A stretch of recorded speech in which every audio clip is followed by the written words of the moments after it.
કિશોર કાકા અને કાકી, તમને ખબર છે મને હમણાં એક ફિલ્મ ઓફર થઈ છે જેમાં પરણેલા માણસનો રોલ મળ્યો છે. ચાલો, શરૂઆત સારી છે. ભગવાનની ઈચ્છા હશે ને તો તને એક દિવસ બોલતા માણસનો પણ રોલ મળશે. ચૂપ રહો હવે. જેવું ને જેવું, બોલવા જ ના દે. તને ખબર છે સુનીતા વિલિયમ્સ? હા, અંતરિક્ષમાં ગઈ હતી. અમારા સ્ત્રીઓનું ગૌરવ. ખાલી સ્ત્રીઓનું નહીં, આખા દેશનું ગૌરવ કહેવાય. તે સુનીતા વિલિયમ્સ પાસેથી તારે માત્ર એટલું જ શીખવાનું છે કે બોલ્યા વગર પણ કઈ રીતે જીવી શકાય. એ વગર બોલે 4 મહિના અંતરિક્ષમાં રહી હતી, તારાથી 4 મિનિટ શાંત નથી રહેવાતું.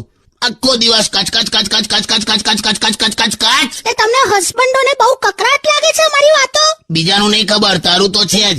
હમણાં તને તાવ આવેલો તો ત્યાં પેલા ડોક્ટરે તારા મોઢામાં થર્મોમીટર મૂક્યું અને એટલું જ કીધું કે બેન 1 મિનિટ સુધી મોઢું બંધ રાખજો. તોય 21મી સેકન્ડે તું બોલી, આમાં કે તાવ પકડી જશે, કેટલો છે ને અરે ખાલી પૂછતી હતી યાર, પણ પછી તો મોઢું બંધ રાખ્યું હતું ને 1 મિનિટ સુધી. હા, 1 મિનિટ અમને બેને એટલી શાંતિ લાગેલી. મેં તો ડોક્ટરને આવું કીધું કે આવું એકાદ કઈ 4 કલાક વાળું થર્મોમીટર શોધી કાઢો. ચૂપ રહો, સોંગ વગાડ.